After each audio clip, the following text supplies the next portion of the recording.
estar aqui novamente. Espero que eu possa auxiliá-los mais uma vez, contribuir para que vocês adquiram alguns conhecimentos a respeito dessa disciplina, que, apesar de extensa, é uma disciplina muito importante da nossa licenciatura e vem a contribuir muito com os conhecimentos que podemos passar para os alunos na escola. Então, Lutas abre esse campo de possibilidades e eu acredito que a gente pode, a partir dele, agregar algumas questões relacionadas à questão da própria violência que a gente vive hoje, né, na nossa sociedade moderna, e estabelecer alguns canais de comunicação com os alunos.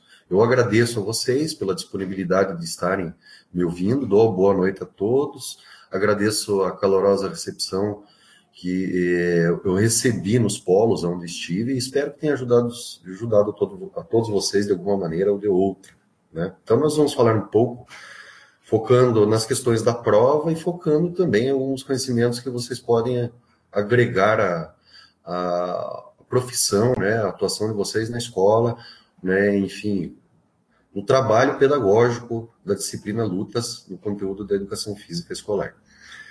Então a gente precisa pontuar lá na primeira unidade, eu trago algumas questões, né, a partir de Sanches, das diferenciações entre as terminologias, né, lutas, artes marciais, esportes de combate, sistemas de defesa pessoal e jogos de combate, e é preciso fazer essa diferenciação, né? Então, lutas. O que seriam lutas? Seria um combate ou confronto individual ou coletivo, né? Com a utilização de algumas armas, exceto as de fogo, né? No qual é usado um conjunto de técnicas específicas com a finalidade de vencer ou dominar o oponente.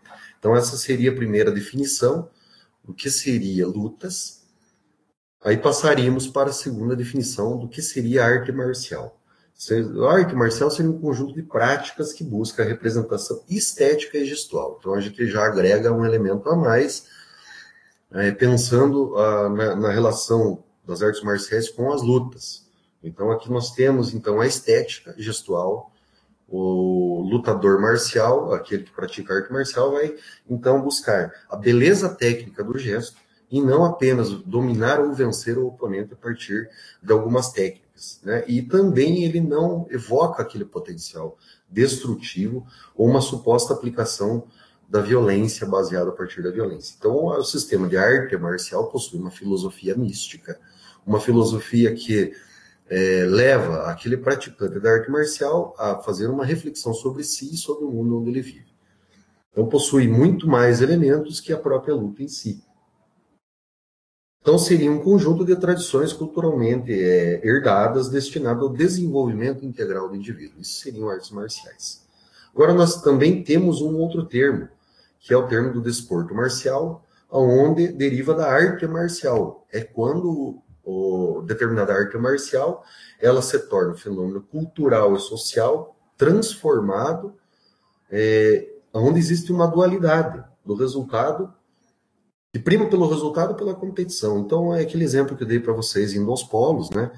O desporto marcial é aquele desporto onde o praticante ele visualiza uma competição. No caso do judô, nos Jogos Olímpicos, o karatê, então é a própria arte marcial que sofre uma transformação, como eu falei, então vive uma dualidade, é uma arte marcial, mas ao mesmo tempo é um desporto de combate.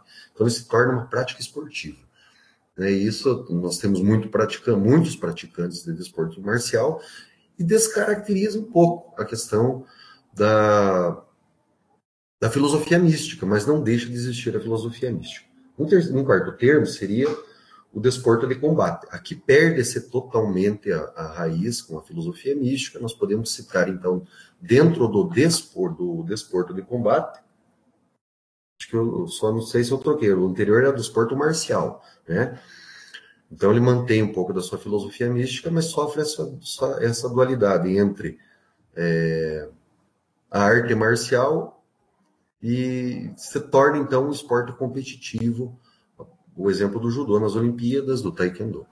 Agora, o desporto de combate, um exemplo tácito seria o MMA, é onde então o praticante ele perde totalmente a raiz filosófica, então ele não está preocupado com a filosofia mística, e muito mais mesmo com o combate, utilizando das técnicas de combate. Então seriam essas categorias que poderiam então diferenciar essas quatro terminologias a respeito de lutas e artes marciais. Nós temos uma outra ainda categoria dentro das definições, que é o sistema de combate defensivo pessoal, que seria a defesa pessoal. Então, a defesa pessoal é um conjunto de técnicas, ela não vai ter uma raiz filosófica também, e ela visa estabelecer uma defesa de si ou de outrem, né, no sentido de prevenir agressões, ações agressoras e se defender contra algum tipo de ataque. Então, e temos ainda os jogos de oposição, mais uma terminologia. Essa terminologia, então, ela se refere às práticas lúdicas do confronto, então até uma questão de prova isso, né? O que são os jogos de oposição? Então, são práticas lúdicas, né, de confronto individual ou coletivo que ocorrem com regras, espaço pré-determinado, tempo, contexto, definidos, porém flexíveis.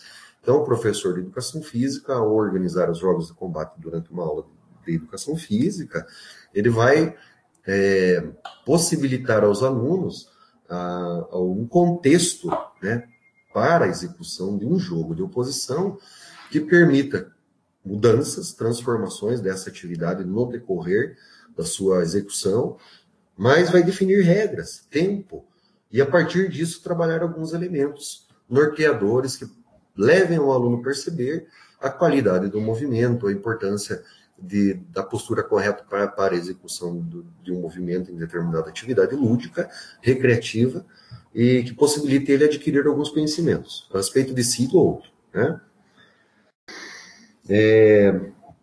E prima pela segurança, né? Esses jogos de oposição vão primar pela segurança do colega durante a atividade. Então, na aula de educação física, a gente vai promover um jogo de oposição, por exemplo, né, chamado o jogo, a luta do sapo, onde os dois alunos ficam agachados e um tenta fazer com que o outro aluno se desequilibre em um determinado espaço, mas sempre buscando que, ao desequilibrar, é preciso que esse aluno também previna de acontecer alguma coisa que vá prejudicar a integridade física do seu companheiro, né? Um cabo de guerra, por exemplo, também. Então, são várias atividades que a gente vai desenvolver, mas sempre zelando pela segurança do aluno. Então, jogos de oposição seria, então, essa questão de nós estarmos utilizando de práticas lúdicas e promovendo o combate entre os alunos, né? Aí é muito importante, né? Nós temos um quadro lá no material, então ele vai trazer essa relação. A arte marcial é questão de prova, né? Se quiserem anotar, muito importante. A arte marcial, ela não possui competição, então aquele indivíduo, o sujeito que pratica arte marcial, ele não pratica para competir, e ela possui uma filosofia mística. Então esse sujeito, né, o indivíduo que pratica, vai estar ligado a uma filosofia mística, pensar em si, no seu autodesenvolvimento, no desenvolvimento integral do seu ser. O desporto marcial, por sua vez, ele possui competição e possui parcialmente uma filosofia mística. Então,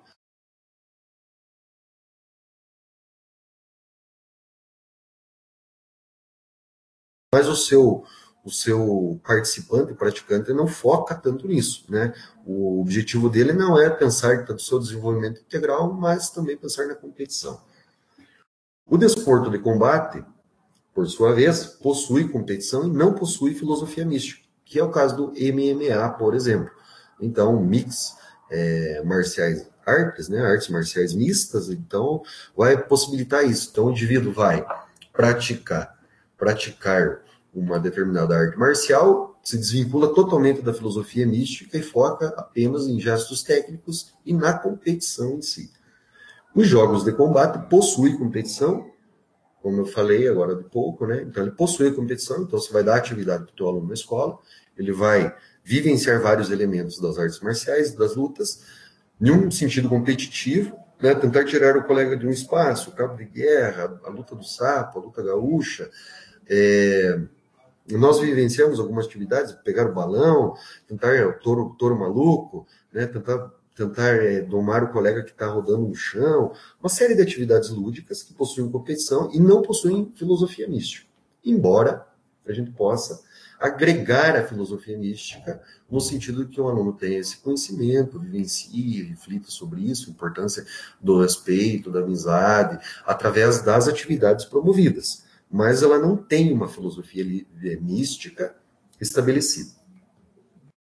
E o sistema de combate pessoal, né, de defesa, sistema de combate de defesa pessoal, não possui competição e não possui filosofia mística. Então, o sistema de defesa pessoal, ele é uma técnica e uma prática apenas para defesa pessoal, e com essa finalidade não tem uma filosofia que permita o desenvolvimento integral do indivíduo, apenas teria essa função utilitária, né? Viria nessa vertente do utilitarismo, para que o indivíduo possa se precaver de alguma ação agressora e possa também estabelecer ou cessar alguma violência que possa vir a ocorrer e promover a violência contra si mesmo.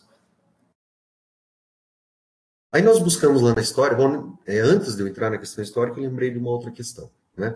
Na prova, então, lá no texto da Darido, lá na primeira unidade, até é a atividade proposta, a primeira unidade, que a gente analise todas essas terminologias, a diferenciação sobre elas, né? Então a Darido discute isso no texto, e ela, no final do texto, ela chega à conclusão de que muitos autores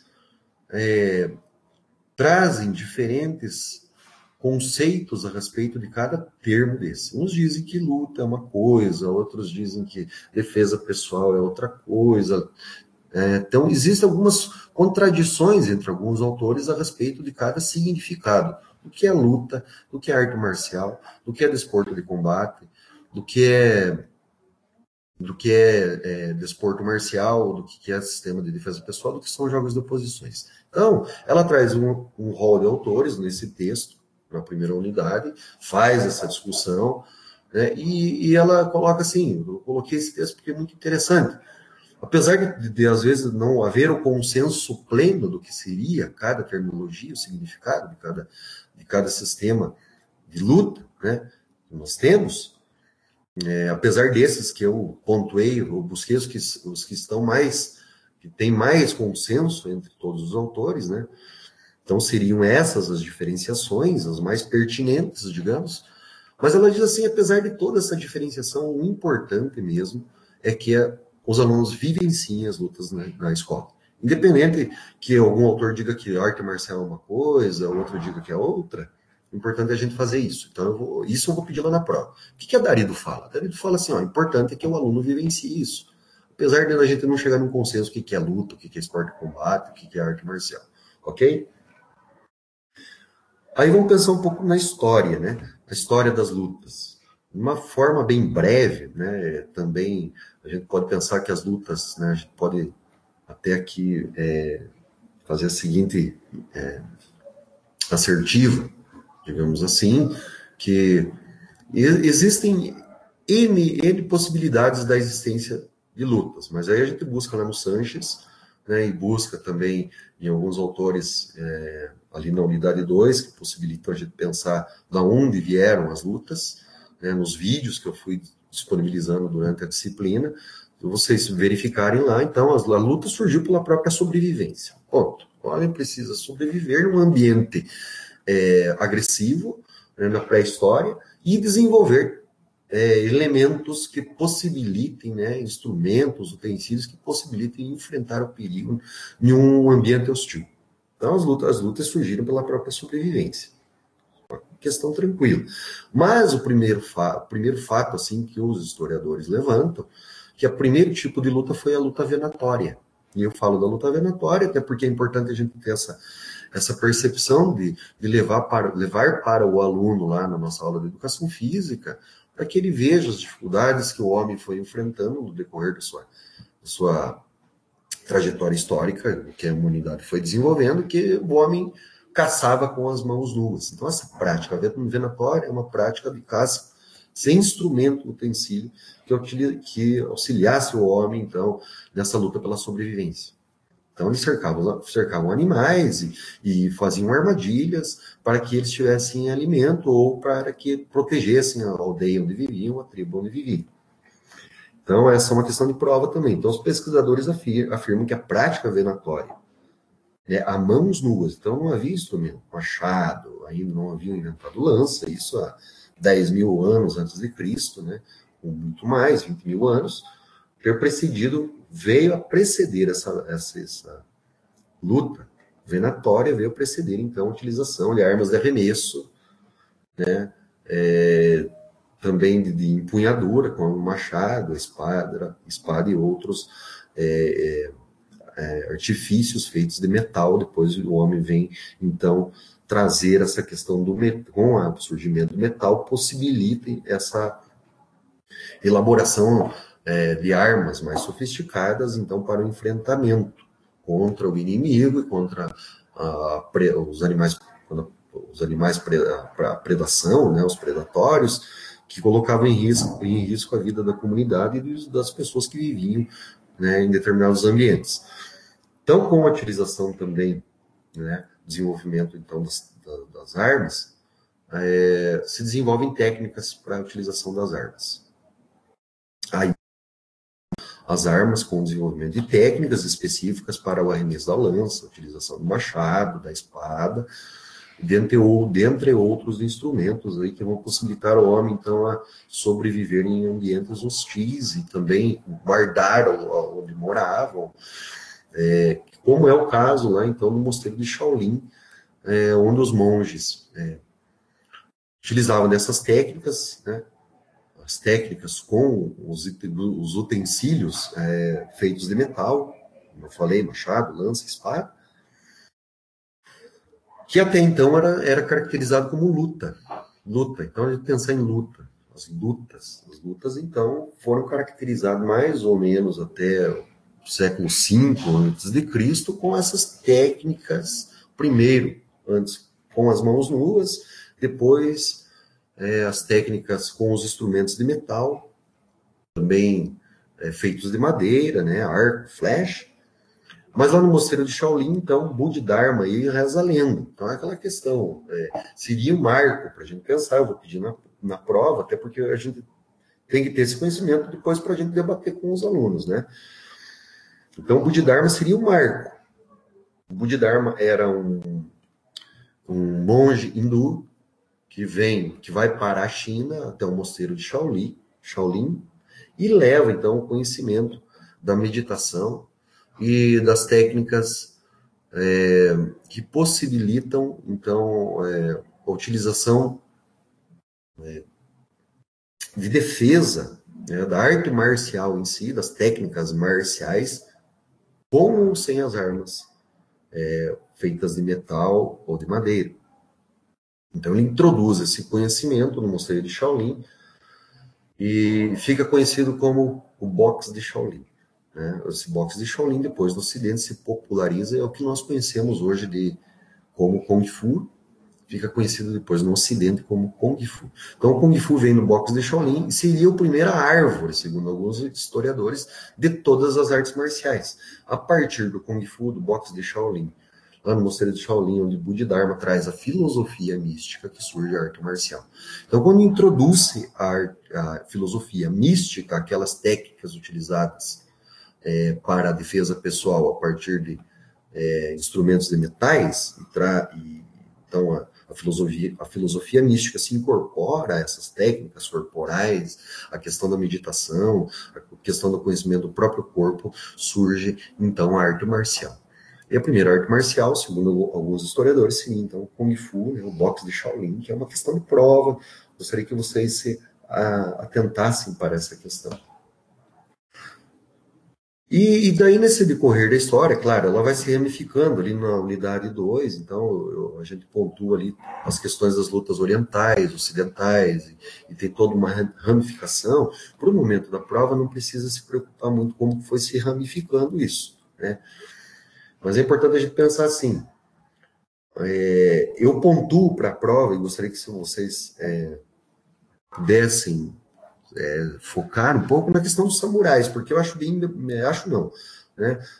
O próprio texto do Sanches traz isso, a gente tem trabalhado muito com isso, porque é muito emblemático a questão dos samurais, pelo próprio desenvolvimento histórico deles e a característica que eles tiveram no período, né, feudal japonês, desenvolvendo técnicas e participando da própria construção histórica, defendendo o feudalismo japonês, né, defendendo o imperador, né, naquele processo de feudalismo, aonde o feudalismo também ele é desconstruído e o próprio capitalismo daí vai e toma conta, né?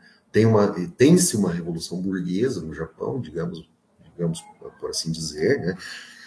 E os samurais deixam de existir, né? São proibidos, né, da sua arte marcial.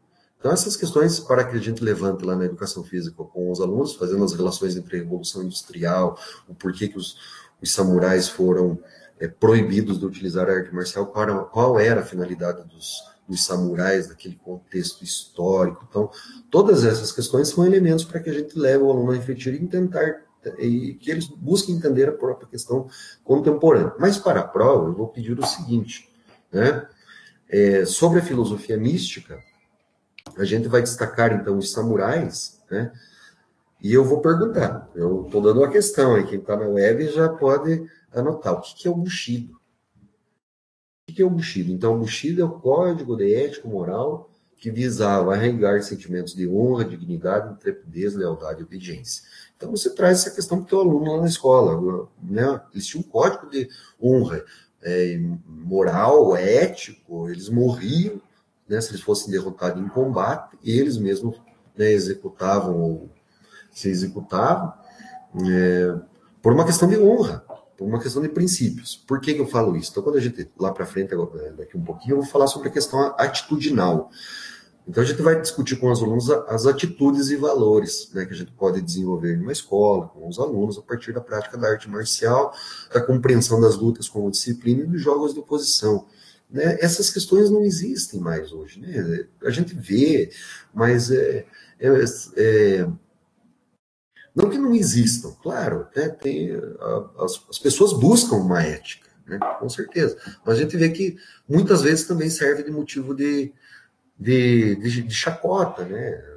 Então, é muito melhor fazer do jeitinho brasileiro as coisas e tal, e a gente falar a verdade às vezes passa por bobo, é uma série de questões. Então, a gente levantar essas questões com os alunos é de importante valor, porque a gente procura, então, desenvolver esses aspectos de atitude, né? Como que havia honra, né, em uma sociedade, né, onde um samurai defendia um senhor feudal, a propósito do imperador, e às vezes o campesinato, o camponês, era suprimido, sufocado pelo próprio samurai, porque não obedecia algumas regras de conduta, não cumpria com o seu dever. Né? Mas mesmo assim ele tinha honra perante o imperador e mantinha uma postura correta. Né? Então veja a situação que nós vivemos política hoje no Brasil, então vai possibilitar que a gente faça esse link dessa discussão. Tá? Mas o que seria interessante para a prova é pensar isso aí. O que é o Bushido? É o código ético moral dos samurais que arraigava sentimentos de honra, dignidade, intrepidez, lealdade e obediência. Aí um outro marco, depois lá dos samurais, a gente pode pensar assim com o advento do judô. O judô, então, ele foi criado a partir do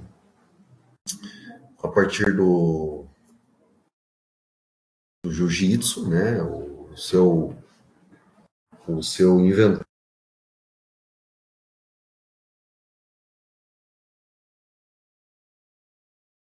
traz alguns elementos diferenciados a partir do jiu-jitsu, que puxa a partir de alavancas, né, que modificando a forma do jiu-jitsu ser conduzido, e traz um importante esporte, que vai ser o primeiro esporte de luta a ser incorporado numa Olimpíada e se torna um esporte. Então vamos pensar, um marco, pensando em esportivização da arte marcial, vai ser o judô. Lembrar que o judô, dependendo do contexto, pode ser considerado arte marcial ou um desporto marcial. Então, o judô é um exemplo tácito daquela questão lá do desporto marcial. Então, vai pensar em judô, então ele pode ser um esporte, né? Um desporto marcial, um esporte marcial. As duas formas de falar que estão corretas, né? E pode ser uma arte marcial. Então, se eu treino judô e não viso competição, mas me aprofundo na filosofia mística, é um caminho de vida para mim. Eu tenho A partir do judô, eu me visualizo como ser humano integral, pensando no meu desenvolvimento humano. Então, ele é uma arte marcial pura, pura. Agora, ele pode ser uma arte marcial e um esporte marcial ao mesmo tempo. Lembrar, sim, questão da prova, que a escola Kodokan, o Jigoro Kano, existe até os dias de hoje. Então, vejam a força disso, né? Uma modalidade que é olímpica, criada a partir do jiu-jitsu. O jiu-jitsu já era uma arte marcial que veio do jujutsu, dos samurais. Então, foi desenvolvido o jiu-jitsu a partir da própria raiz samurai. E que depois vai dar origem ao judô. Veja a transformação histórica disso. O judô, né, que até os dias de hoje ainda permanece como um esporte, e é um fenômeno. Quem não conhece judô? Então, por que não trabalhá-lo na escola, pensar nas suas possibilidades? Como que a gente pode trazer elementos importantes para que o aluno pense? Quando ele veio? Veio dos samurais. Quem foram os samurais? E assim por diante. Ele encara questões assim, no trato da disciplina, lá no desenvolvimento das nossas aulas. E é um novo método, lembrar, um novo método de técnica do antigo jiu-jitsu. Ok? Questãozinha de prova. Vamos pensar então que existem artes marciais orientais e ocidentais. Vou pedir na prova lá também para vocês. Então, são artes marciais orientais. Aqui eu vou citar algumas, né? Mas dê uma olhada no material lá e tente perceber assim quais são as orientais, quais são as ocidentais. As criadas no Oriente. Então, Kung Fu, como eu falei, é o primeiro, o tronco. Segundo alguns historiadores, né? Pode ser que alguém fale, não, mas eu acho que eu uma vez li num livro, né? O tal arte marcial surgiu antes do Kung Fu. Não, ok. Mas a maioria dos historiadores e pesquisadores das artes marciais consideram que o Kung Fu ou o boxe de Shaolin é o tronco, da onde saíram ramificações e que possibilitaram então a existência e a adaptação das demais artes marciais que nós conhecemos. Então veja, orientais, Kung Fu, o Kendo, que é a luta que veio dos samurais, né, que é a luta com bambu, seria um bastão comprido de bambu. O Tai Chi Chuan, o Aikido, o Judô, Taekwondo, Paquá, são lutas orientais. As lutas marciais criadas no Ocidente, por sua vez, são, vou citar alguns, mas eu quero que vocês olhem os materiais lá, né? Savate, luta greco-romana, Krav Maga, boxe, Full Contact, presta atenção, Full Contact às vezes faz essa impressão que é do Oriente. Não, é do Ocidente. E por que fazer esta diferenciação? Isso possibilita também a gente daí vamos tratar a questão cultural, né? Porque algumas lutas são do Oriente, outras são do Ocidente. O que permitiu no Ocidente a invenção, o desenvolvimento de algumas artes marciais, a partir de quais possibilidades, que contexto histórico possibilitou a criação da luta greco-romana, por que ela foi criada? Então, ela foi criada na Grécia, vejam quantos anos de transformação a luta greco-romana existe até hoje. Nas Olimpíadas gregas, nas primeiras Olimpíadas, nós tínhamos essa luta. E até hoje ela existe, né? Ok, então pensar nessa questão, lutas marciais orientais e ocidentais é uma boa, uma boa alternativa também para a gente tratar esse conhecimento com os alunos da escola, né, mostrando para eles essas diferenciações. Né? Aí lá na terceira unidade, a gente vai então entrar na questão assim, daquela problemática, né? Por que a luta não acontece na escola muitas vezes, né? Quais são, então, os implicativos, supostos implicativos que impedem que o professor de educação física trabalhe lutas? A gente vai se basear lá no Almeida e no Nascimento, tem o texto deles, né? E eles vão trazer, então, essa questão, olha, pela pesquisa que eles elaboraram e fizeram, né, lá no ano de 2009, se não me engano, 2007, uma coisa assim, nesses textos aí, eles vão trazer, bom, são duas questões que então vão impossibilitar o trabalho com as lutas na escola. Primeiro, é a questão do professor sustentar a sua fala, que a luta não pode ser desenvolvida na escola, porque eu, enquanto professor de educação física, não sei nenhuma arte marcial, não sou formado em karatê, judô, taekwondo, Essa é a primeira questão. A segunda questão é que o fator violência. A gente vai trabalhar lutas, está intrínseco a questão da violência. E essa questão da violência é delicada, mas aí eles trazem algumas questões assim para desmistificar, né, a questão das lutas. Primeiro, que desmistificar essas duas questões. Primeira questão, né, veja, então a gente vai trabalhar com lutas na escola, o Nascimento e Almeida falam assim, você vai trabalhar com questões para construir um processo de ensino, né? E a partir dessa construção do processo de ensino, você tem que se perguntar, por que eu vou ensinar, né, luta? O que eu vou ensinar de luta? Que conteúdos eu vou selecionar? Então, eu vou selecionar conteúdos que permitam fazer com que o aluno compreenda a sua relação histórica, o contexto histórico quando foi criada a luta e como essa luta hoje ela existe. Permaneceu? Não permaneceu? Essa luta, por que ela foi inventada e hoje ela é praticada ainda? Qual é a finalidade dela para nós hoje? Quando ensinar? Vou ensinar no primeiro a quinto ano, do sexto, nono ano, no ensino médio? O que eu debato lá no ensino médio sobre lutas, né? Então, pensar todas essas questões, são questões metodológicas. Como ensinar isso? Então, como ensinar é aquela questão. Daí eles respondem assim, é aquela questão, vamos ensinar a partir de jogos de oposição. Então, o aluno não precisa saber a técnica do chute perfeito, e nem do soco perfeito, e nem do agarre perfeito ou da alavanca perfeita do judô, mas é importante que ele vivencie e conheça, para que ele possa, a partir do seu próprio julgamento, compreender, escolher se ele vai praticar determinada arte marcial ou não e por quê. Essa é a função do professor de educação física. Mas eu não conhecia a capoeira. Nossa, não sabia que era assim, professor. Então eu achava que era uma luta violenta. Não é violenta, tem uma série de significados que o professor de educação física pode trabalhar com seus alunos e permitir que eles compreendam a essência da capoeira e busquem praticar a capoeira se eles quiserem. Nós temos que dar as chaves, né, o caminho para eles, as chaves, o caminho e as chaves, para que eles possam abrir as portas. Então ele vai escolher se ele abre a porta ou não, mas sabendo o que tem lá atrás da porta. Ok? Aonde eles estão entrando? Né? Que mundo é esse que eles estão entrando? Então, eles não vão buscar uma arte marcial, porque, infelizmente, a ideia que se tem em relação à maioria das artes marciais é para você se defender, ou você ser um lutador, ou se defender num caso de ataque agressivo, ou bater em alguém. Muitos deles acreditam, fazer arte marcial para mim não apanhar mais na escola. Ainda quando é para não apanhar na escola, ainda tem mais significado quando é para surrar os outros na escola, né? Eles pensam, não vou aprender arte marcial para mim poder bater em todo mundo. E isso ocorre muito, né? Não é uma coisa alheia à nossa realidade. A gente sabe que existe esse tipo de pensamento. Então, o professor de educação física vai trabalhar com essas questões. Também buscando responder aquela primeira pergunta, como que a gente vai trabalhar arte marcial se eu não sei arte marcial? Então, estão todos esses elementos. A gente não vai ensinar o golpe perfeito, mas vamos trazer elementos através de vídeo. E o que dizem os PCNs, né? A gente vai, então, trazer lutas como disputas em que os oponentes devem ser subjugados mediante técnicas e estratégias. Então, a gente lança a estratégia. Vocês só podem... tem que tentar tirar o colega de dentro do círculo só com o braço direito. Não pode usar o braço esquerdo para trás. Então, você traz essa estratégia.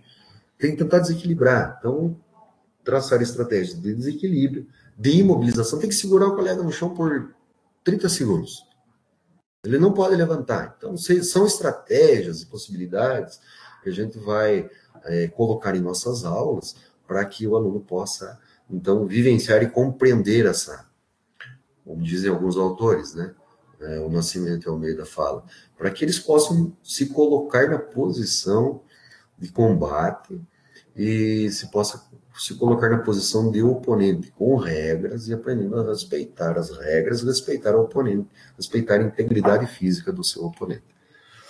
Então, olhem na prova, dê uma olhadinha lá, o que os PCNs dizem, porque tem uma perguntinha assim também. O que dizem os PCNs a respeito das lutas? Tá? Então, ele vai falar isso. Vamos utilizar de lutas que vão ter oponentes e que usam técnicas mediante estratégias de desequilíbrio, mobilização, combinando ação de ataque e defesa, tendo uma regra específica e que vão punir atitudes de violência, né? Daí ele dá como exemplos assim, brincadeiras de cabo de guerra, nós fizemos lá no polo, né?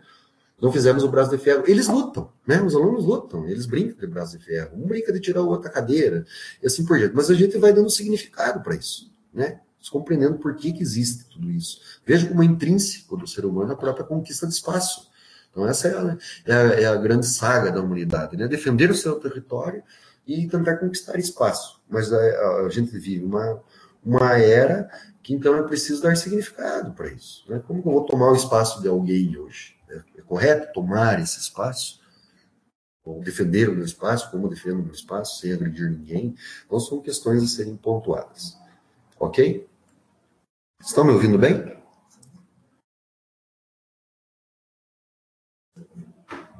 Não, muito obrigado. Obrigado. Legal, Franci. Então vamos lá. Vamos tentar. Muito obrigado a todos responderem. Então vamos lá. Vamos tentar agora pontuar algumas questões aqui, né, a respeito da prova. A segunda questão ali, quando eles falam. Então a primeira questão é como que eu vou desenvolver então o conteúdo mesmo eu não sabendo uma arte marcial. Nossa, existem todas essas possibilidades, né? Pensando nos jogos de oposição.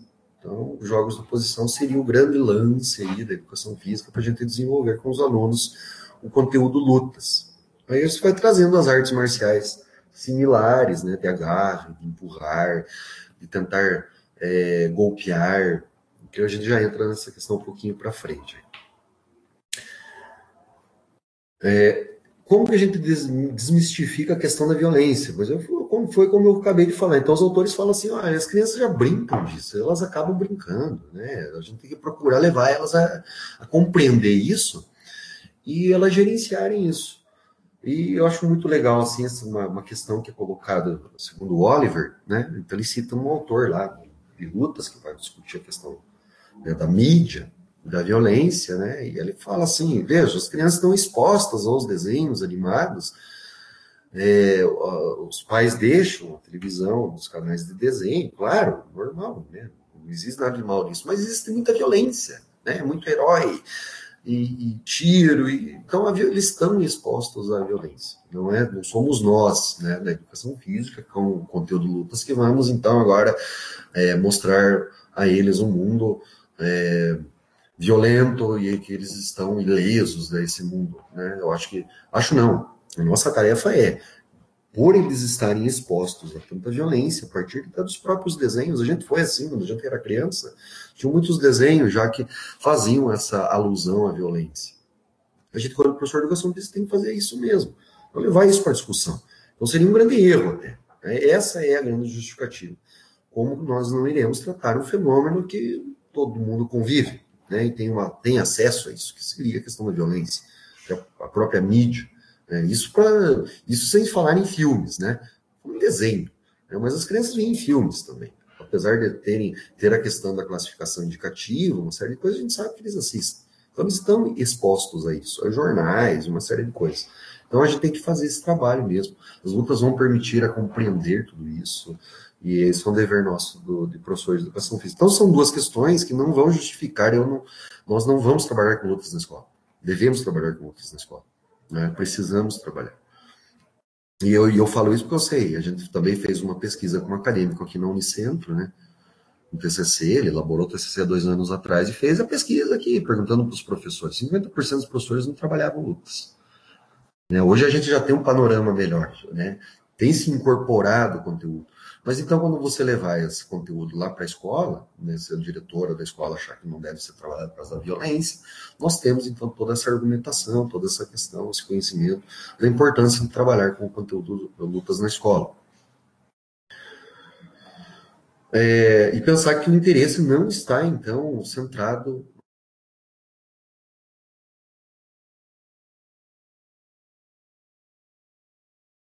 no importa que ele chute. Né? Ele faça o chute, ele vive em si, ele compreenda, ele veja o tamanho da quadra, como a gente trabalhou na outra disciplina, né? Vamos transpor. É a mesma questão. Nas lutas, que ele vive em si e conheça as lutas a partir de tudo aquilo que eu acabei de falar para vocês, né?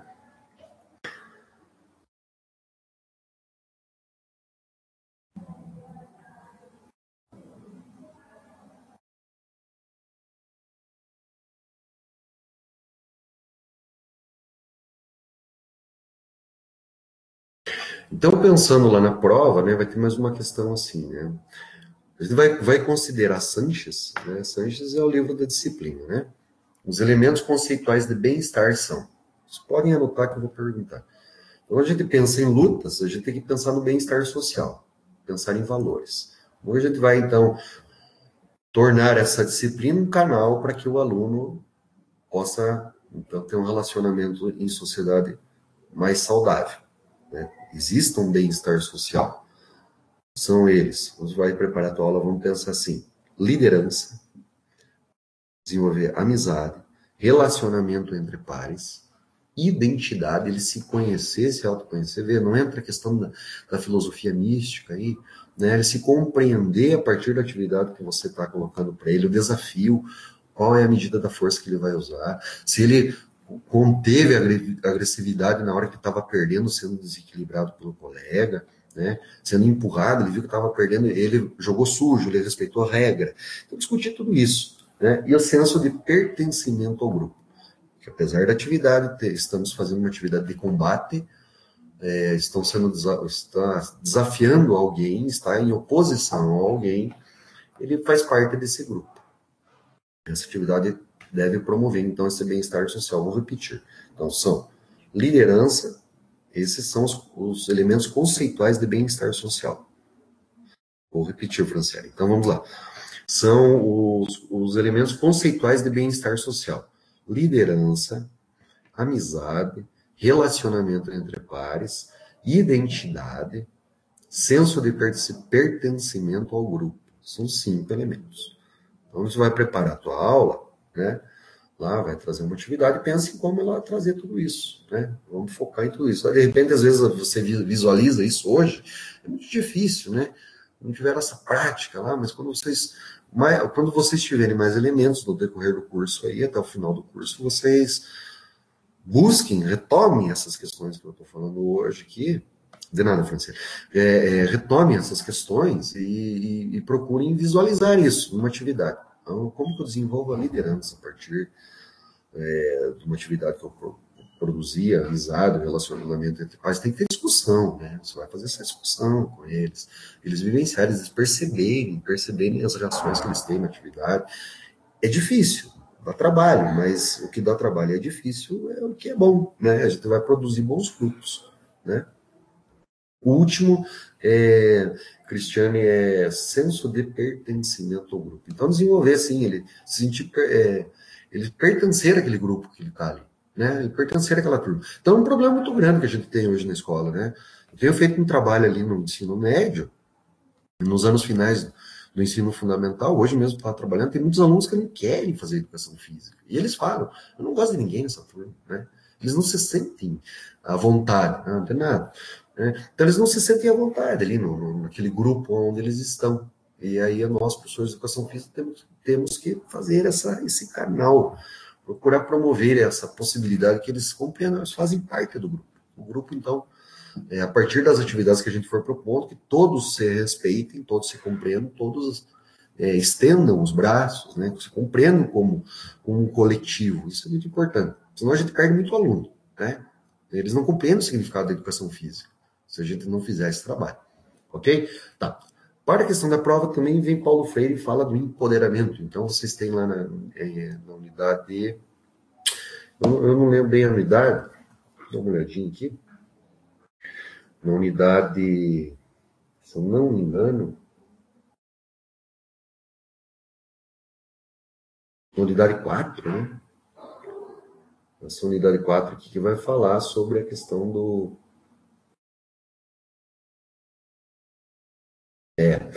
Então, essa questão da liderança, amizade, está lá na unidade 4. Se alguém não anotou, ficou com dúvida, busca lá, né?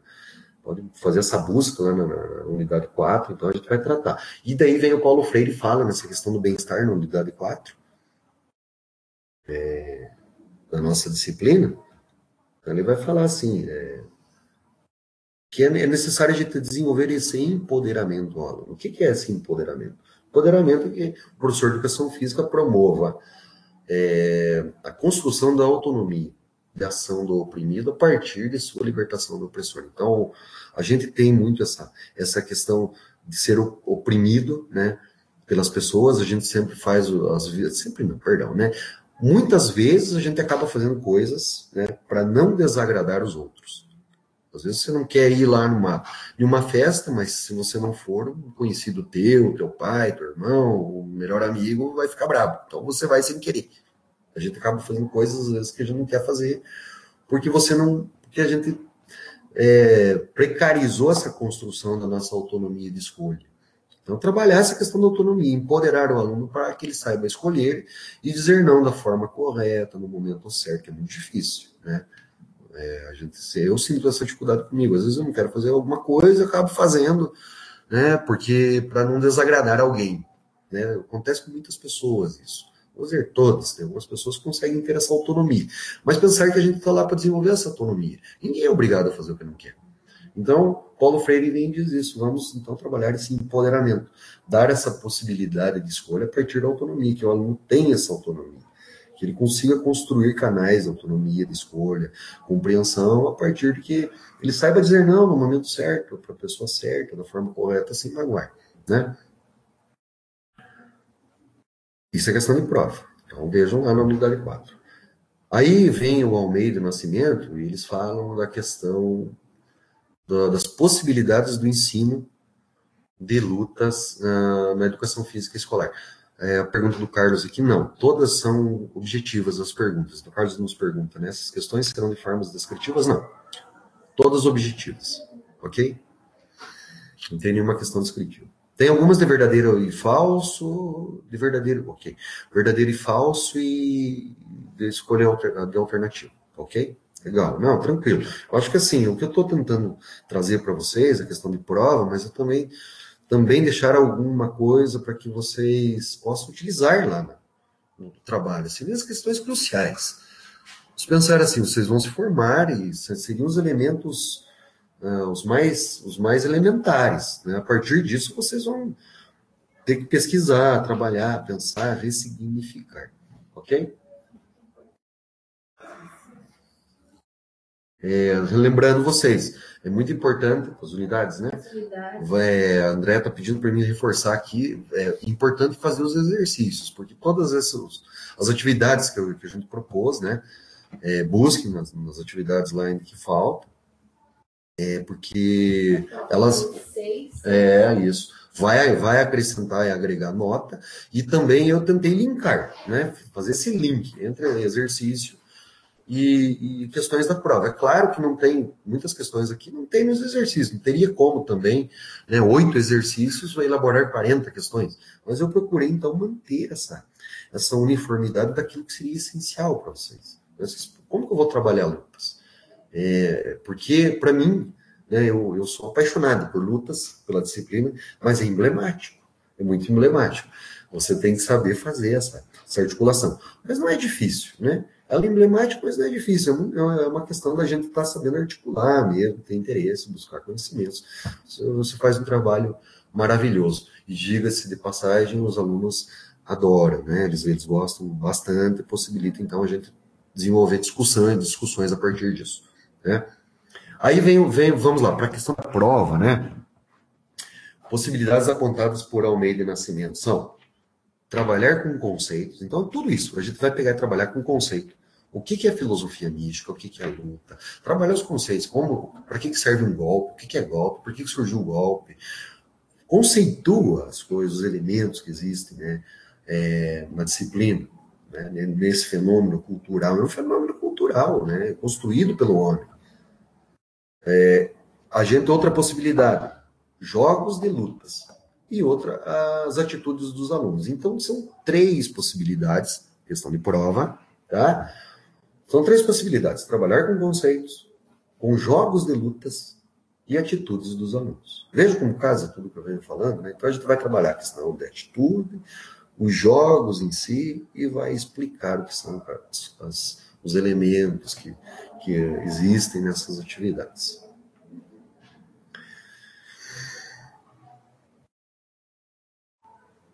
Então, pensar assim que a gente precisa.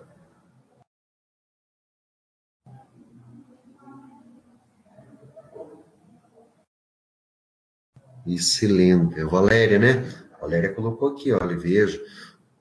Ela está colocando, vocês estão vendo, é bem isso mesmo. O quanto faz falta essa modalidade. A gente não teve isso na escola. É aquilo que eu sempre falo, para que a gente tem educação física na escola? Que aluno do ensino médio, vocês, quem saiu com conhecimento, que possa hoje montar um programa de atividade física para gerenciar a sua própria atividade física, a sua alimentação, o horário onde vai executar algumas rotinas, né, de exercícios, a forma correta de comer. Então, falta muitos elementos, né, para a gente municiar esse aluno para que ele saia com o conhecimento da educação física.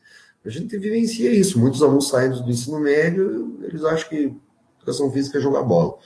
E daí, então, piorou. Daí nem as lutas também, a gente não teve contato com isso. Nossa, muito legal esse comentário. E veja, e pôr em segurança os professores no trabalho, né? Por ter medo, né? Também tem a questão que é trabalhoso, né? Você tem que buscar o conhecimento. E é uma questão que também foi incorporada no nosso currículo a partir de 97, com a LDB. Tá? Então, você veja, até 1997, a LDB, os parâmetros curriculares, né? Perdão, os parâmetros curriculares trazem essa proposta. Em 1997, ok? Não na LDB. Delete, foi uma falha técnica. Bom, vamos pensar na prova de novo. Como a gente caracteriza a luta? Eu vou falar assim, olha, estou dando uma luta, estou dando uma atividade de luta. Questão de prova, a gente pode caracterizar que é a luta a partir de 5 elementos. Ok? 5 elementos. Primeiro, só ver minha cola aqui. Sair da página. Não, mas é para ajudar eles e acho que também ajudá-los e daí fica gravado isso, né? Isso vai ajudar vocês, porque eu estou pensando assim, eu vou falando algumas questões aqui, vocês vão anotando, mas isso aqui vocês vão lembrar disso, né? Depois lá no trato profissional da disciplina, né? Então vamos pensar aqui, ó. 5 questões, 5 princípios condicionais. Então, nós temos aquela unidade lá que fala princípios condicionais aos grupos situacionais. Princípio condicional para que eu possa falar aí, ó, isso é uma atividade de luta. Primeiro, tem que ter contato proposital, eu tenho que entrar em contato com alguém. Né? Fusão, ataque e defesa, ao mesmo tempo que eu ataco ou defendo. Imprevisibilidade numa luta, ninguém sabe o que vai acontecer. Posso levar um chute, posso puxar o colega para a esquerda, para a direita, para trás, para frente. Assim, a minha reação pode ser espontânea, imediata, imprevisível. Então, e oponente e alvo, o meu alvo é o oponente, não é o gol, não é o que mais? Um círculo pintado numa parede, ou um chão da quadra, no caso do vôlei, né? A quadra defensiva do meu adversário, não. O meu alvo é o meu oponente. E regra. Então, são 5 condições para que uma atividade seja considerada luta. Contato proposital, fusão, ataque e defesa, imprevisibilidade, oponente-alvo e regra. A mais importante, né, segundo a autora Mariana Gomes, é o contato proposital. Esse é o principal aspecto condicional que dá condição para uma atividade ser considerada luta. Tem que ter contato entre duas pessoas. Né? Tendo esse contato, então. Mais 10 minutos? Está bem discreto. Né? Tá, ok. Então vamos lá. Obrigado, André. Não, bem capaz. Fique bem tranquilo. Aí o esparteiro vem e fala assim, ó. Esparteiro. Tá, eu repito. Então são 5, a Cristiane pediu para repetir, né? São 5 princípios que dão condição para que uma atividade seja luta. Contato proposital, fusão, ataque e defesa, imprevisibilidade, o oponente é meu alvo.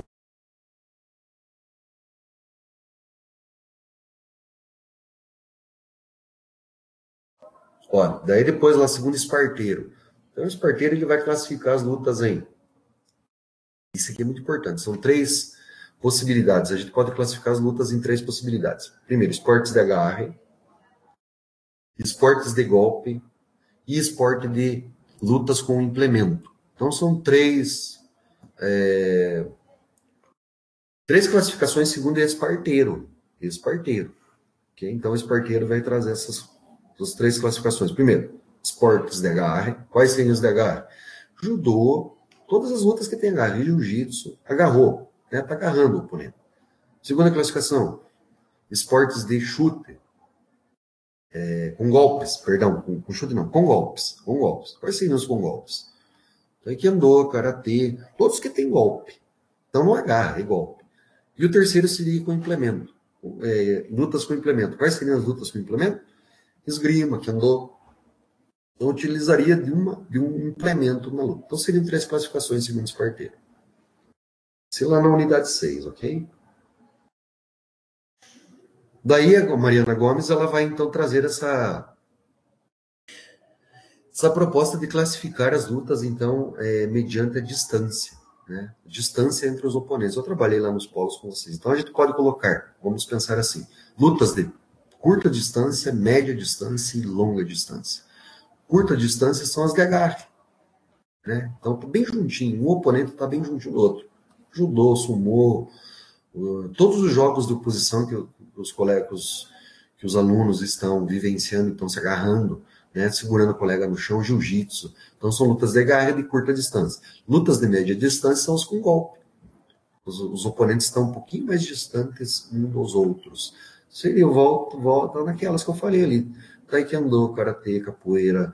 Está média distância, não tá nem junto e nem longe. E daí tem as lutas de longa distância, que são aquelas lutas que daí a distância é um pouco mais longa, né? Esgrima e o kendo, que são as lutas com implemento, ok? Então, também questão de prova, né?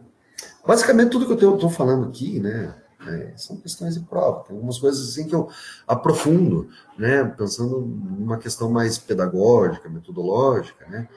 Mas está de uma forma ou de outra relacionado às questões que a gente elencou para a prova de vocês. A distância média, então pensa lá, distância curta está junto, média, golpes estão um pouquinho mais longe, não tem agarre, né? Não tem situação de desequilíbrio, é golpe, e a longa é bem longa também, não tem situação de desequilíbrio, não tem agarre, uma série de coisas nesse sentido. Quase terminando, pessoal. Então vamos pensar na unidade 7, lá a questão da capoeira. Legal, que bom, Valério. Lá na unidade 7, daí a gente vem trazer a capoeira, que tem umas questões importantíssimas, né? Vamos pensar em capoeira, assim, pensar no histórico da capoeira, como ela foi construída no Brasil, ela é uma arte, uma dança, uma luta, um elemento cultural, é um patrimônio cultural da humanidade. Eu não lembro o ano que foi se eu não me engano, eu não vou falar qual foi o órgão, se foi o Unicef ou a ONU, não vou falar para mim não correr em erro, mas é um patrimônio cultural da humanidade, cara. Veja, como é importante. Vamos trabalhar isso na escola, né? Aí a gente traz alguns elementos. Por que o capoeirista ginga, por exemplo? Eu vou ajudar vocês, anote lá, porque é questão de prova. Ele ginga porque a partir da ginga dele ele vai negociar, ele vai driblar, ludibriar, recuar, atacar, dissimular. Existem uma série de símbolos e códigos, então, a partir da ginga, que vai trazer, vai demonstrar a nossa própria cultura brasileira, nosso jeitinho brasileiro, né? A nossa forma da gente se relacionar, né? Como ela traz a raiz, né? Do nosso povo, isso, a capoeira, a ginga. A ginga é isso aí, né? Então, quando o negro fugia lá da senzala, né, buscando a liberdade, veja o significado disso, né? Então ele usava na capoeira era uma prática venatória, ele não tinha instrumento de ar, não tinha uma arma, uma técnica com as mãos, ele tinha que se defender, e ele gingava para ludibriar o capitão do mato, né, o senhor feudal, que mandava então capturá-lo novamente. A ginga, então, enquanto ele gingava, era aquela questão daquela mandinga, né? Ele fazia aquela mandinga com o seu oponente e acabava desferindo golpes e muitas vezes tendo sucesso fugindo para quilombos. Tá? Então veja o significado de tudo isso. É muito importante a gente pensar. E ela se tornou, né, historicamente, ela foi proibida no Brasil e conforme Sanches, né, no início do século XX, então, ela tornou-se clandestina e passou bandeira de luta que denuncia, vejo, a desigualdade e a violência social. Isso é muito significativo a gente trabalhar na escola, né? A capoeira, apesar de proibida, se tornou, ela continuou, ela não desapareceu, ela se tornou uma bandeira de luta que denunciava, então, a desigualdade social e a violência, né? Então, o que o negro passou, a partir da capoeira, também foi uma das possibilidades dele em enfrentar todas as dificuldades, né, a partir da própria liberdade. Enquanto era escravo e depois escravo pós-liberto. Teve que conquistar espaços, né, fazer a sua tradição, a sua cultura, então, ser reconhecida. Isso é muito importante. E isso está na nossa história, né, faz parte da nossa história. Aí eu vou perguntar para vocês lá sobre a capoeira regional. Então, nós temos 3 tipos de capoeira: capoeira Angola, regional e contemporânea. É importante também trazer para os alunos lá na escola essas questões de diferenciações. A capoeira Angola é a capoeira de raiz. É essa gingada, é essa capoeira feita lá, desenvolvida lá na senzala, lá na raiz mesmo, né? Quando o escravo ainda estava passando pelo cativeiro. Então, ela é a capoeira Angola. A capoeira regional já é uma capoeira onde o mestre Bimba. Eu vou ajudar vocês de novo, então eu vou perguntar isso aí. Quem foi o mestre Bimba? Então foi um articulador que desenvolveu a capoeira Angola. Ele trouxe mais velocidade, mais destreza para a capoeira Angola e nominou-a como capoeira regional. É mais feita para o combate. Né, deixando um pouco essa questão da mandinga de lado, dessa ginga, né, ele trouxe, esportivizou a capoeira. Veja como é importante, como ocorre a esportivização da capoeira. Né, o mestre Bimba, então, ele possibilita essa reinvenção, essa transformação da capoeira com os mesmos elementos e alguns elementos onde foram colocados mais força, onde foi colocado mais força muscular e mais velocidade, e coloca a questão dos cordões, né? As faixas, então tem cordões de várias cores, né? Onde tem uma graduação dentro da capoeira, exemplo do judô. Então nós temos aqui um Jigoro Kano no Brasil, né? Que transforma uma capoeira de raiz numa capoeira regional. Tem críticas, né, em relação a isso. Por exemplo, Falcão, que é um autor da educação física, que vai fazer um trabalho aqui na Universidade de Santa Catarina, então ele mesmo fala que muitos capoeiristas e mestres angoleiros dizem que mestre Bimba deturpou a capoeira de Angola. Ele foi um deturpador, ele distorceu, acabou com a história, né, da capoeira. Se ele perguntar para mim, eu falo assim, não, eu acho que ele significou, né, trouxe novos elementos. A capoeira de Angola não deixou de ser a capoeira Angola.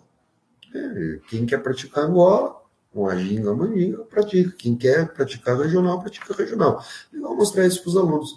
Então tem essas diferenciações. E a contemporânea, então, seria a capoeira, aquela capoeira onde existe essa mistura da capoeira Angola com a capoeira regional. O mestre Bimba diz assim, eu criei completa a regional, que é o batuque misturado com Angola. Então ele traz os elementos, né, da capoeira Angola, com mais golpes, e uma verdadeira luta boa para o físico, para mim. Eu estou falando essa frase dele porque vai cair na prova lá se é verdadeira ou falsa essa frase. Agora eu disse a questão. Se vocês forem mal, mas pensa assim, essas questões assim interessantes, você trazer essas curiosidades para discutir, né? Será que ele fez certo de inventar esse esporte ou não? Para os alunos pensar essa diferenciação, criar a capoeira com o esporte, acabou com a capoeira? E o aluno tem que pensar, isso é criar autonomia para ele. Ele diz, não, eu acho que não deveria ter feito isso, descaracterizou, acabou com a capoeira. Né? Mas por quê? E daí entra o nosso por quê? Fale por quê. Marcos Neira diz assim, temos que trabalhar a capoeira como projeto da educação física, não como projeto paralelo. Trabalhar, então, a educação física como um projeto de aula extracurricular, à tarde com um mestre de capoeira. Não, o professor de educação física traz os elementos, discute, mostra como é um berimbau. Eu não sei tocar berimbau, mas tem internet, busca na internet, coloca o som, mostra as diferenças, né, que existem 3 tipos de berimbau e assim por diante. Quais são os instrumentos musicais que compõem a roda de capoeira, que compõem a roda de samba, que compõem a puxada de rede, que são todas as ramificações da capoeira, que fazem parte do acervo cultural do negro, do afrodescendente no Brasil, fazem parte do nosso acervo cultural, né, enriquece a nossa cultura. E a gente vive isso, né? O espetáculo como o carnaval, né, tem a sua raiz aonde? Né, um espetáculo mundial, e o nosso país aqui, então, tem esse laço cultural fenomenal para a gente discutir. Então, o Marcos Neira fala, não é projeto contraturno, ele tem que estar no currículo da educação física. Vamos preparar nosso projeto político-pedagógico, pensar em lutas, colocar o contexto da capoeira, trabalhar a importância de tudo isso. A capoeira é fabulosa para isso. E daí ele fala, o Marcos Neira, lá naquele vídeo de 1 hora, na unidade 7 da capoeira, né, que eu preparei para vocês, ele vai falar o seguinte: a gente não tem que descaracterizar a capoeira e trabalhar a educação física, trabalhar com a capoeira a partir da educação física. Não, a gente tem que trabalhar a educação física a partir da capoeira. Isso ele chama de pedagogia da capoeira. A capoeira vai ensinar-nos, né, vai ensinar a educação física. A gente não vai adaptar a capoeira, a gente vai trabalhar com os seus elementos como lição. Que é diferente lá do futebol, lembra? Então a gente adapta. Não, a capoeira ele diz, não, a gente não pode fazer como nas outras lutas e artes marciais. A capoeira a gente tem que dar um significado diferente. Então a gente vai trabalhar com a pedagogia da capoeira, que é se inspirar na pedagogia da capoeira. Essa é a grande questão. A gente se inspira naquilo que a capoeira tem de bom, no sentido de enriquecer o nosso processo cultural. Então, olha para tudo que ela tem de bom e trabalha com muito afinco. Eu acho que é um erro muito grande a gente não fazer, porque é um produto nosso, né? Faz parte da nossa história, traz muita coisa para a gente enriquecer aquilo que os alunos podem agregar como conhecimento e se compreender melhor a situação de desigualdade que a gente vive, né? De onde surgiram todas essas questões, né? Por que existe tanta diferenciação, tanta segregação racial, discriminação, enfim, são temas de suma importância e de relevância que a gente deve trabalhar nas nossas aulas de educação física. Deixa eu verificar se tem mais alguma coisa, né? Então, daí eu tenho algumas coisas sobre o projeto político-pedagógico. O projeto político-pedagógico eu ressalto para vocês. É aquela questão, é um projeto que deve ser construído coletivamente, as lutas devem ser incorporadas, a educação física deve ser incorporada. Infelizmente, às vezes, os projetos políticos pedagógicos são feitos pela Secretaria de Educação, remodelados pela escola, e nós, professores, não participamos. É um espaço que a gente tem que conquistar, né? Não vai ser do dia para a noite. Algumas escolas é coletivamente produzido, outras não. Aí vai depender da gente, e é isso que eu vou pedir na prova também. Algumas questões sobre o projeto político pedagógico, mas é isso aí, é algo intencional, possui sentido, e é construído pela coletividade. Então não é um documento alheio à nossa realidade. Precisa ser, então, produzido pensando na coletividade, nas pessoas que estão no entorno. Eu retomo essa questão do projeto político pedagógico, como fiz no futebol, porque esse é o mapa, né? Esse é o projeto de escola que nós, o projeto político pedagógico é o projeto de escola que nós pretendemos. Então, para que a gente dê sentido para a nossa prática na escola, a gente tem que participar e tem que conhecer o projeto político pedagógico.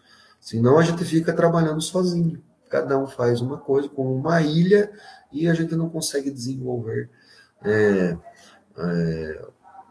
um processo de maior amplitude na escola, né? Onde todos participem com um único objetivo. Usando aquele termo, ficar todo mundo dando um tiro para cada lado. E a gente perde a guerra. E a gente tem perdido essa guerra, né, em muitos lugares. Pessoal, se vocês tiverem mais alguma pergunta assim, a respeito do conteúdo, eu fico aberto às questões. Dizer para vocês, tentei aqui esmiuçar o que eu pude, né?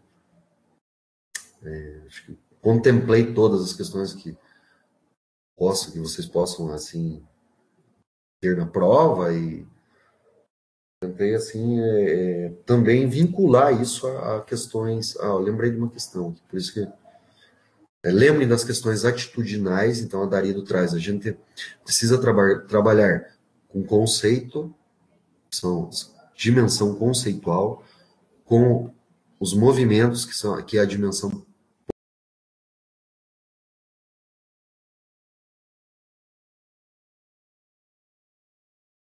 foi o que eu falei anteriormente, né? São as 3 questões lá também que o Nascimento fala, Ricardo Nadarino, que são as dimensões. Então, é a dimensão conceitual, procedimental, atitudinal deve estar articulada, e o aluno deve também pensar, a gente levá-los a pensar como se deve ser, o que se deve fazer e como se deve ser, ok? Então, acho que seria isso. Né, a Franciele agradece, eu agradeço vocês também. Aguardo, se vocês quiserem perguntar alguma coisa, estou à disposição.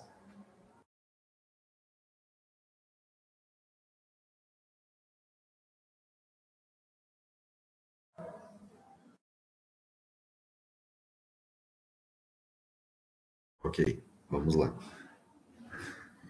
Unidade 6.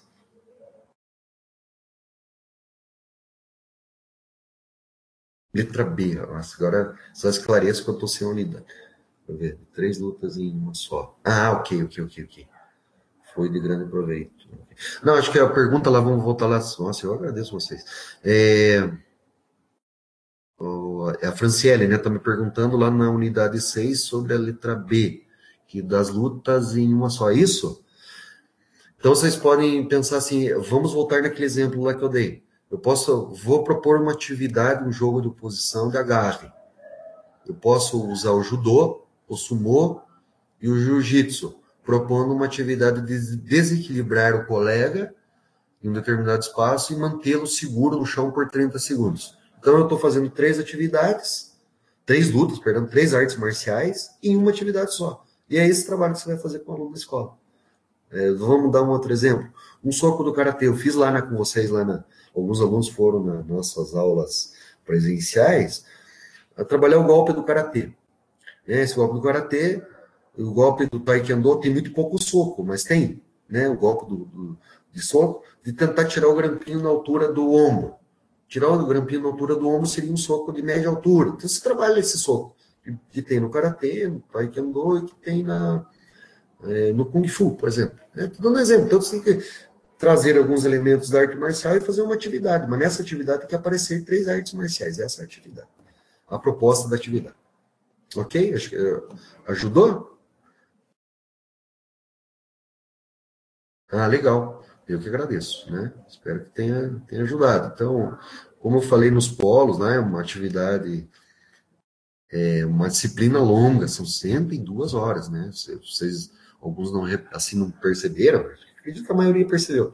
Mas se alguém não tinha se atentado para isso, são 102 horas, por isso que é uma disciplina com 8 unidades. Ela exige mais tempo. Aqui na graduação a gente trabalha muito, leva os alunos para desenvolver feiras nas escolas, para tentar vivenciar isso na prática, né? Porque ela é emblemática, foi o que eu falei. Mas ela é ótima, né? Eu gosto muito dela. Eu que agradeço a vocês, né? Eu acho que seria isso, né? Espero, eu acho que é isso, né? Eu que agradeço. Eu também ficar com saudade, foi muito bom, agradeço assim, a receptividade nos polos. Pode ter certeza que eu não voltei bravo de nenhum lugar, assim, decepcionado. Voltei bem feliz, foi muito bom mesmo. E não tenho queixa nenhuma. Espero que vocês deem bem boa prova para vocês e que eu tenha conseguido agregar algumas coisas para a vida de vocês e que vocês possam utilizar. Ok? Um grande abraço, boa noite para todos. Boa sorte na prova.